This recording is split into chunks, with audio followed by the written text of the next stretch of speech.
Shalom, shalom, shalom. Nyanum na dofo yedo bo ade yankopon ase. Wadom odo one mobrohunu a oyi ne di chen na bre yinala. Ndeso ebesua ade kakra efre wiase eweyi ene embre a yewom ehonsam. Esande eweyi no aben. Embre iniwo biom. Enti ahalo yeshwa Abrahamich family house in Abu Dhabi to open in 2022. Eya nyamene pia afi a oda yinenimi in some akese besisi the biggest prophecies before because ni nyina ba accomplished obebebem e wono yebu asor dan atitru a wesisi no wiase bibi biara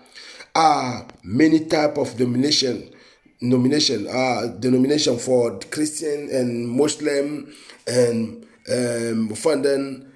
Buddhists and Hindus when you know about kobom asom nyame bakon nti na Ghana yele kan cathedral ho asam no because cathedral na obesi wa Ghana no the same like mayehunu Abu Dhabi wa hano Abrahamic ho asam no the same thing Abraham church no oye one word religion church in a wolisi anye asol bakon Sunday Roman for Pentecost for Assemblies of God for traditional leaders for any type of denomination obo room na wasum nanso wonjidi inye bakon obo ade obo so na asase ho oye sakasaka nyankopon a obiara botum wasum dem opia na no enti no maye ni nda ho ni hu da National Cathedral wo besinu no onye obo ade nyankopon obo so na asase ena wor boysi amano nanso aye for the one word religion in a Willisi Cathedral no ahano so yesan yehu pope damra oya oni grand imam al asa onyono ko bom cooperative for the consolidation of fraternity nyanom na dofo will fight for the climate change agenda enti ahano last writing na yebon there wobo confront against extremists na welcome one some jina homa obo ade nyankopon obo so ni asase ne mba dem welcome Revelation 13 no say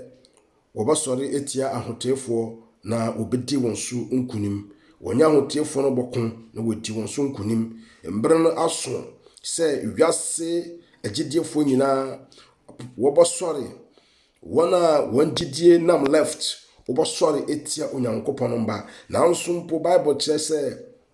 wana wobokunu no obey wona adwende wode sum onyankopon obo so na asase esin the deception no mu ye so high ama wona wodi sa adwuma nyinara yennuanom anyenwu ntitifie wona yenwu wo adwumam yewa yeni won obofi de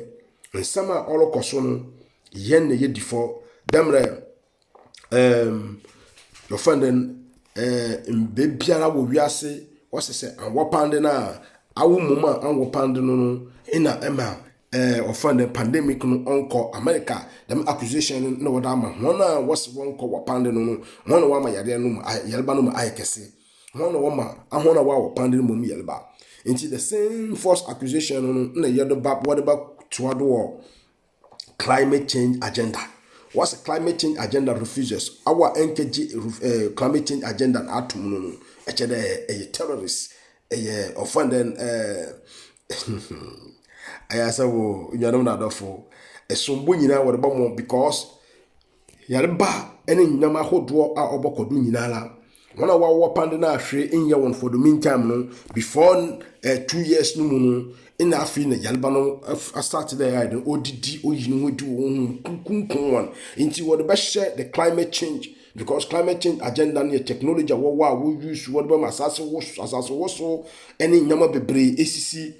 na the holy solution what be ba nyina ne there onyankopon no bofu asase no bofu into order here then you rest one day ama asase no ahotoba into onum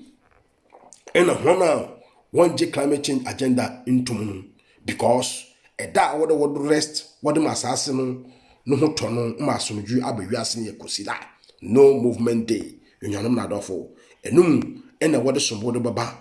ahotefo wɔn a wɔkura nyankopɔn no mmaransam ɛne Yesu Kristo gyidie no mu dɛ wɔn na wɔma corona nkɔ wɔn na wɔma asase yɛ still ɔde wɔn awoso na egyapade ne nyama kɛse sɛsɛe light off aduane ashort nnuanom na adɔfo dam sombo ɛna yɛde bɔbɔ ho na ɛwɔ no wiase nyinaa bɔsɔre etie nyankopɔn no mba nnuanom na adɔfo in Matthew chapter 24 verse 9 kan ɔsɛ na wɔbɛyi mu ama ho yɛhia na wɔkum na medinti ama nyinaa bɛtam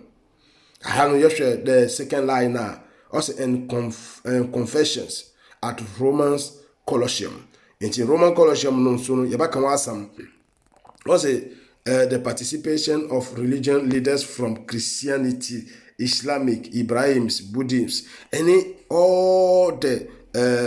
worshippers what worship Abua, what worship offended Krishna, Hindu, one yinala obobum for the one word religion. She said, "Feed them go for yinala aboma." Bible say abosomsom yɛ nkɔsɛ sam wɔ n'anim na ɔngye ntoma ɔbanda na obi a ɔsom bosom na obi a ɔsom Yahshua Messiah ana ɔbɔ ɔsom onyankopɔn ɔbɔ ɔso na asase wɔbɔ bom asom kɔ nyame bɛn ina wɔbɛfra no nyanom na adɔfo enti mbere ni wɔ biom enti yɛnkɔhwɛ Colosseum na wɔle ka ho asam no ɔneni aha ina mbere bi a wɔtwam 215 million Christians wɔku wɔn Nina because of Sabbath, Homeda Inti. Yeshua Blue Right Channel, you won't also Saturday's event is recognized by a Roman Catholic group. Well, remember because one anangasa when him there Saturday and the memen that for no go kun what am abri. Yeshua Red Right Channel was alongside the Colosseum where some Christians were executed for refusing to worship Roman gods. In your number for a Sunday were refusing to worship Roman gods. Roman gods nina no worship nina jina Sunday worship. Na ende Sunday worship and other denomination na wakan waba worship nyinara waba worship Sunday one word religion wadra bano Muslim abedio we nyinara waba worship Sunday the same sun God na a Christopher jina there one worship mo wokunkum won Colosseum no the same sun God no ene wadra bebium inda ye de chiri mu enyanom na adofo imbere ni wobium inti Yeshua Red Right in bium ahasa was Christian were falsely accused of the most dreadful crime and declared to be the cause of great calamities, famine, pestilence, and earthquake. Mama Ken, no, other one. The same accusation of what the man you know dikanu, what the same thing what about inti in a purpose one what refuse climate change agenda no were threat what the man is Sunday. I will be an NG climate change agenda into NG Pandia into them accusation now what the bomb and a watch on the greatest calamities, famine, pestilence, calamities, famine or your come yen bria your woman a come kesebaba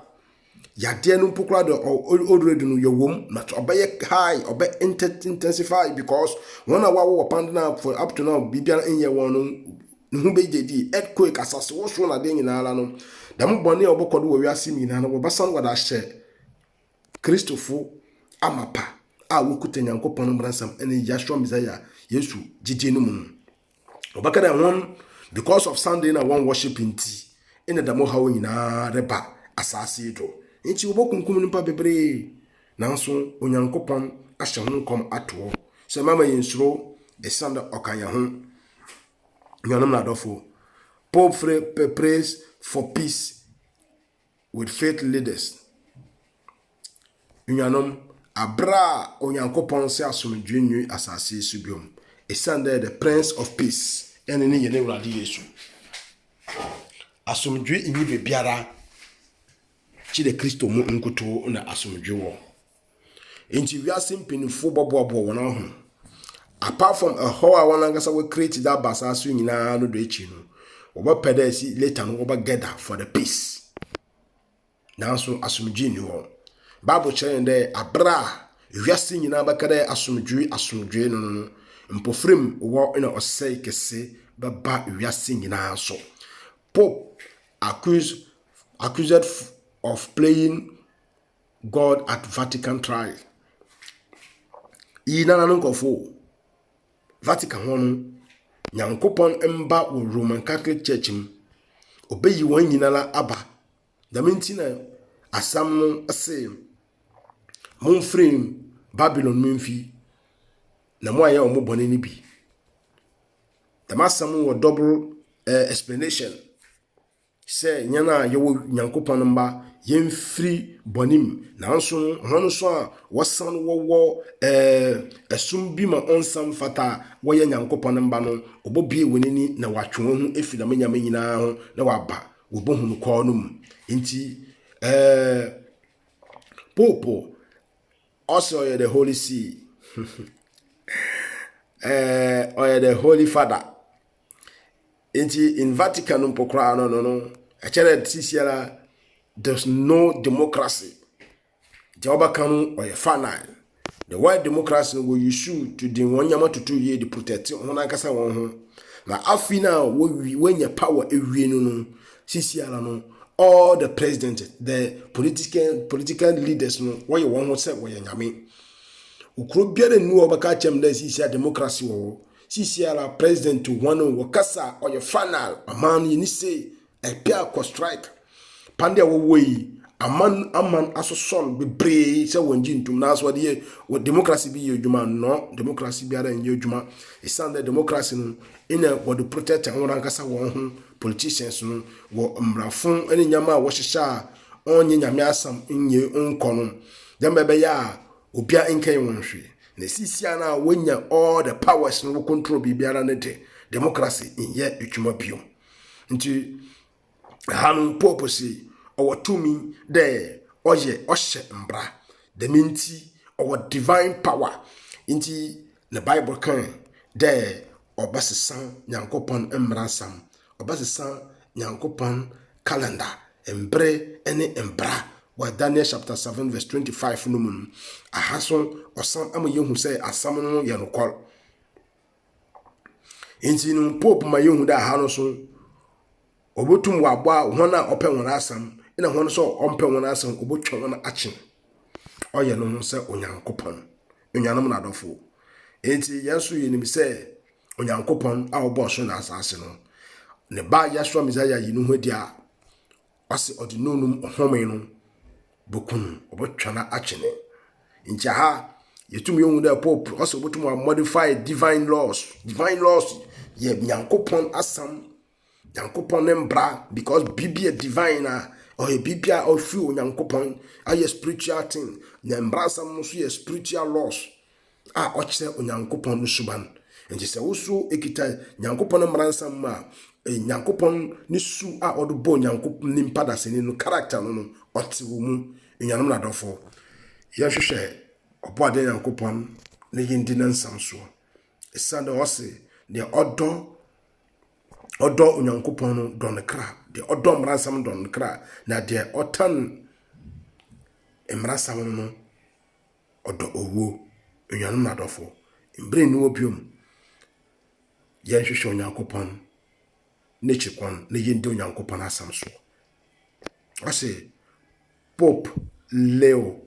the 13 in his great encyclical letter say he will open this earth, the place of God Almighty. Ahon onye nde no was started the madden.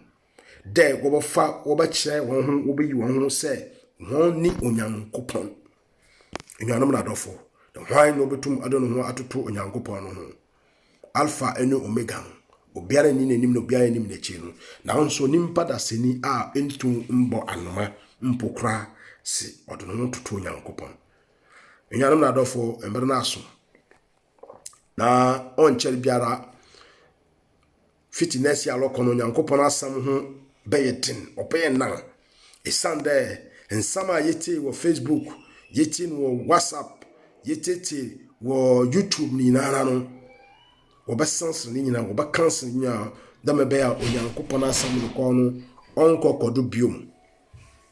esande all the government no our wiase no use strategy what about close no what about then what about cha nyame as onyankopon obade asem ncha how we use offend then akushisam say sexual assault victim in a way then what monitor what also the same thing we follow what the further Google provide police key man dem be ya wona waka onyankopon asem wakasetia ofana pope wakasetia bone wakasetia nyama all called wo wiase onfata no wotum why then wa monitor wen nyinara in Ghana chip na yede jana ofana sim card yede connect yede ama ofana yen ID card no kaka honya ye form of tracking oba tracking na mabeye gine baby na ekanyame asam na otia aban nhihye ya otum wo hu da osimosi ina ore yedamadi nti osimosi ni direction wa aha na wo na otum about straight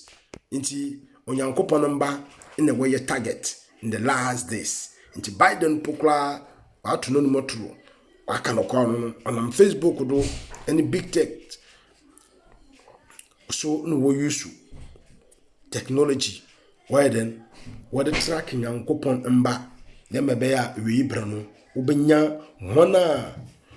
wonwoni nye adwene nyinara wona wonfa owiase nhihye mpede wode be yedwuma no ne wotum wode osei aba wonso enyanum na dofo mbre ni obium menua eritim se enim ye ne wurade Yeshua Messiah enim onyankopon oboso ne asase a na mabre me kamfo no mo se hwehwe ne oboso ne asase no na hye ne nimnyam esande anu ne nimnyam na ayeye ene ntontom ayene deda na woso enim onyankopon no kurom kesi weyi demre nyankopon asamse no oso ne obagina kesi weyi no ono na obagine nkwa nti mbre ni obiom yama yenjidie nyeden na yenjina nkesi eweyi yenje edwamambo yenje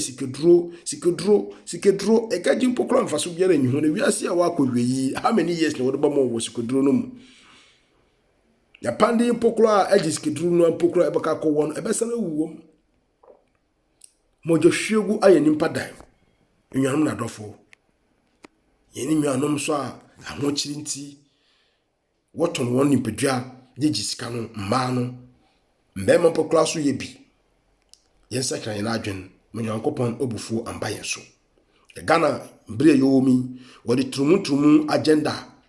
wadaba se wodba se omano se wodmama onyankopon obufuhye aba Ghana do oma yenso ntia esande abrochimpo wala kan onye the whole Europe na waja atum je wo some one countries bo wa wanji dam trumu asam ntum now Spain yeshe the most oldest population in the world